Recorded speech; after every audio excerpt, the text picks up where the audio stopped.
हा शब्द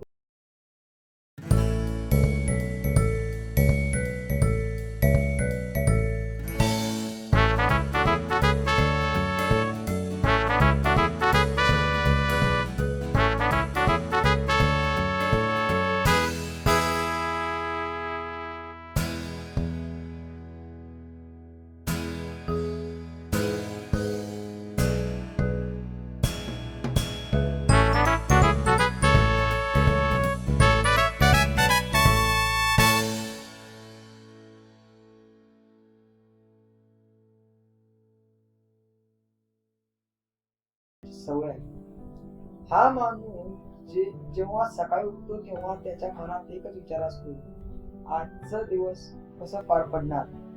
त्यांच्या खांद्यावर कुटुंबाचं ओझं असतं, मुलांचं शिक्षण, आई वडिलांचा सांभाळ, जोडीदारांच्या अपेक्षा आणि समाजाच्या नजरेत यशस्वी दिसण्याची जबरदस्त. तो स्वतःसाठी काहीच मागत नाही, कारण त्याला वाटते की स्वतःसाठी काही मागणं म्हणजे स्वार्थीपणा.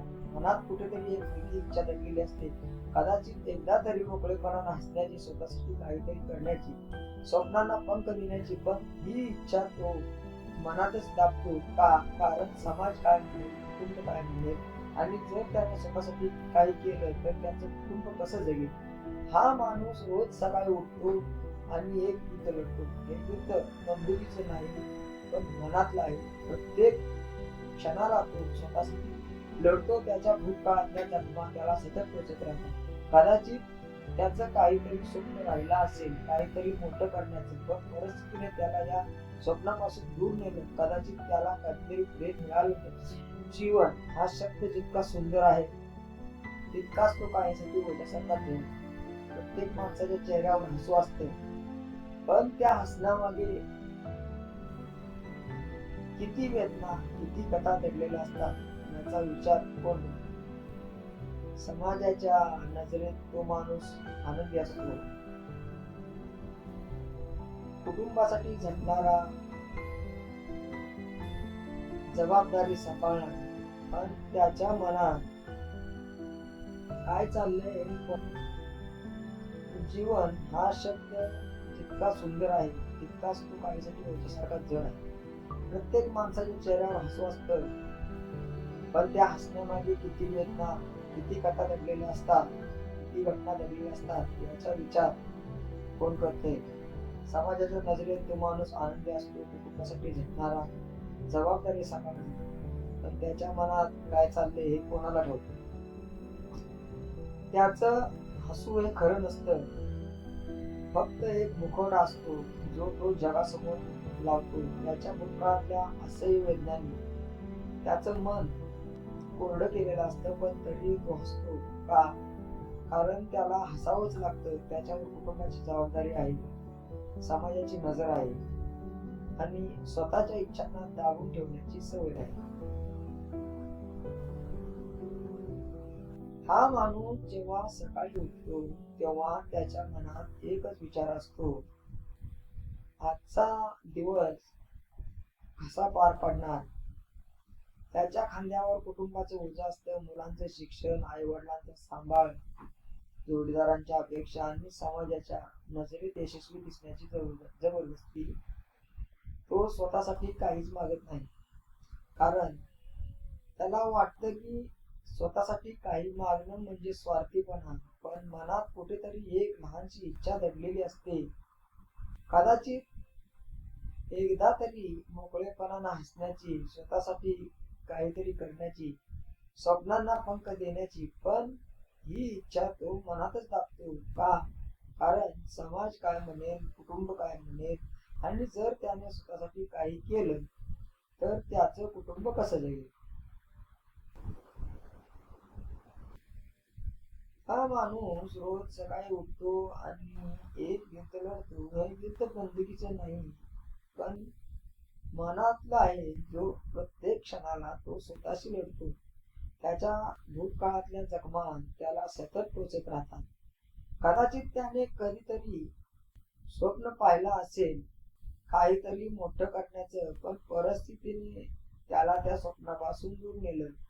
कदाचित त्याला काहीतरी कधीतरी प्रेम मिळाला असेल, पण तेही त्याने गमावलं. कदाचित त्याने कधीतरी स्वतःला सावरायचा प्रयत्न केला असेल, पण प्रत्येक वेळी परिस्थितीने त्याला खाली पाडले आणि तरीही तो उठतो, कारण त्याला उठावं लागतं. जेव्हा रात्र होते आणि सगळं विश्व शांत होतं, तेव्हा त्याच्या मनात विचारांचं वादळ उठतं. तो विचार करतो, मी का जगतोय, माझ्या आयुष्याचा अर्थ काय. त्याच्या मनात एक विचार येतो, सगळं संपवलं तर कदाचित सगळ्या वेदना संपतील. पण मग त्याला त्याच्या मुलांचे चेहरे दिसतात, त्याच्या जोडीदाराची साथ आठवते आणि पुन्हा एकदा स्वतःला सावरतो. पण हा सावरता सावरता तो किती थकतो याची कोणाला कल्पना आहे का.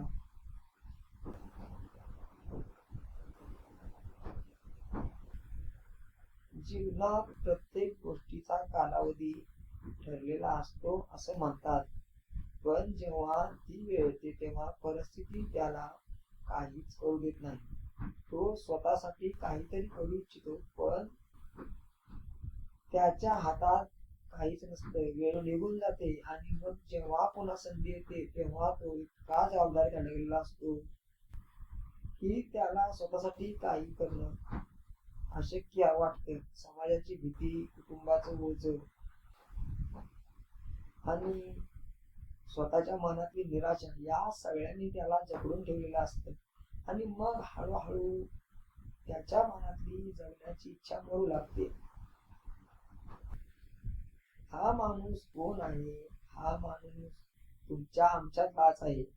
तो तुमचा भाऊ असू शकतो, तुमचा मित्र असू शकतो, तुमचा जोडीदार असू शकतो, किंवा कदाचित तुम्ही स्वतः हा माणूस असू शकता. हा माणूस रोज सकाळी हसत उठतो, पण त्याच्या डोळ्यातली उदासी लपत नाही. तो जगासाठी हसतो, पण त्याच्या मनात वेदनेचं वादळ आहे. तो कधीतरी स्वतःला विचारतो, मी कधी खरंच हसणार का, माझं आयुष्य कधी माझं होणार का. पण या सगळ्या वेदनेतून तो मार्ग काढतो. कसा, कारण त्याकडे दुसरा पर्याय नसतो. तो आपल्या मुलांसाठी, आपल्या कुटुंबासाठी, कदाचित स्वतःसाठी लढत राहतो. तो थकतो, हारतो, पण पुन्हा उठतो, कारण त्याला माहित आहे की कितीही अंधार असला तरी एक दिवस उजाडतोच आणि कदाचित एक दिवस त्याला त्याचं हसू परत मिळेल. कदाचित एक दिवस तो स्वतःसाठी जगू शकेल. हा माणूस जेव्हा रात्री जगतो तेव्हा त्याच्या मनात एकच प्रार्थना असते, उद्या कदाचित सगळं ठीक होईल. आणि ही आशा, ही छोटीशी आशा त्याला पुढे चालायला भाग पाडते.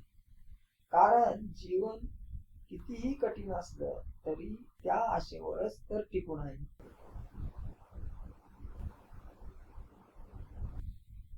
या माणसाचं जीवन सोपं नाही.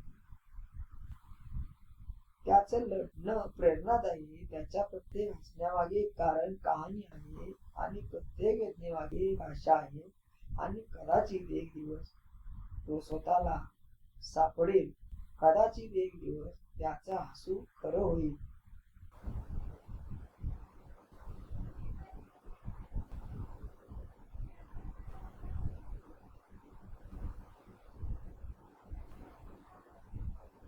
हा व्हिडिओ प्रत्येक व्यक्तीसाठी आहे जो आपल्या वेदनेतूनही लढत आहे आणि ज्याला वाटतं तो एकटा आहे. तुम्ही एकटे नाही आहात. तुमचे लढणं खूप मोठं आहे आणि तुमची कहाणी ऐकण्यासाठी हे विश्व आहे.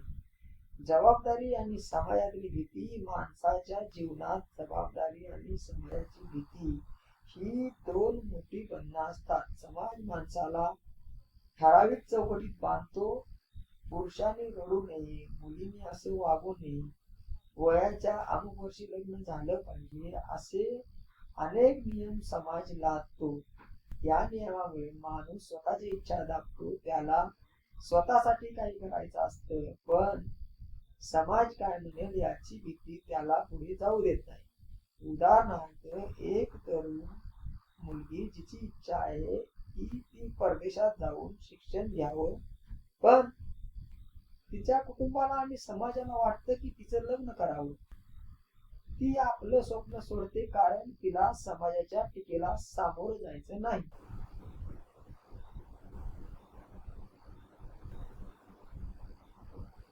जबाबदारीचाही तितकाच मोठा वाटा असतो. कुटुंबाचा आधार असलेला माणूस स्वतःच्या इच्छासाठी स्वार्थी होऊ शकत नाही. त्याला मुलांचे शिक्षण, आई वडिलांचा सांभाळ आणि घरांची आर्थिक गरज भागवावी लागते. या जबाबदाऱ्यामुळे तो स्वतःच्या इच्छांना प्राधान्य देऊ शकत नाही. त्यामुळे त्याच्या मनात एक प्रकारची असहाय्यता निर्माण होते. ही असहाय्यता त्याला आतून खात राहते आणि कधी कधी तो इतका हतबल होतो की त्याला जीवन संपवण्याचा विचार मनात येतो. जेव्हा माणूस सतत आपल्या इच्छांना, स्वप्नांना धडकतो तेव्हा त्याच्या मनात एक प्रकारची रिकामेपणाची भावना येते. त्याला वाटतं की त्याचं जीवन निरर्थक आहे. तो विचार करतो, मी कशासाठी जगतोय, माझ्या स्वप्नांचा काही उपयोग नाही, मग मी का जगावं, हा विचार त्याला आतून खायला लागतो. समाजात असे अनेक लोक आहेत जे बाहेरून हसरे दिसतात पण आतून त्यांचं मन जीवनापासून दूर पळत असतं. ही मानसिक अवस्था अत्यंत धोकादायक आहे कारण यातूनच आत्महत्येचे विचार जन्म घेतात. पण याच वेळी माणसाच्या मनात एक लढण्याची भावना असते. तो हार मानत नाही.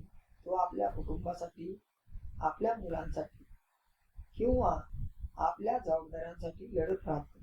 तो हसतो कारण त्याला माहिती आहे की त्यांचं हसणं त्याच्या कुटुंबाला आधार देतं.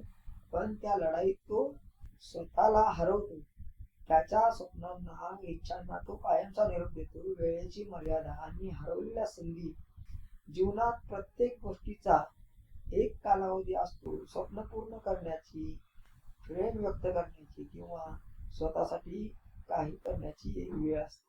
पण बऱ्याचदा परिस्थिती माणसाला ती गोष्ट त्यावेळी करू देत नाही. उदाहरणार्थ, एक तरुण ज्याला कलाकार व्हायचा आहे पण आर्थिक परिस्थितीमुळे त्याला नोकरी करावी लागते. जेव्हा त्याला वेळ मिळतो तेव्हा त्याचं वय आणि परिस्थिती त्याला मागे खेचते. हरवलेली संधी त्याला आयुष्यभर सलत राहते. जेव्हा ती संधी पुन्हा मिळते तेव्हाही तो समाजाच्या आणि जबाबदाऱ्याच्या बंधनात इतका अडकलेला असतो की तो त्या संधीचा उपयोग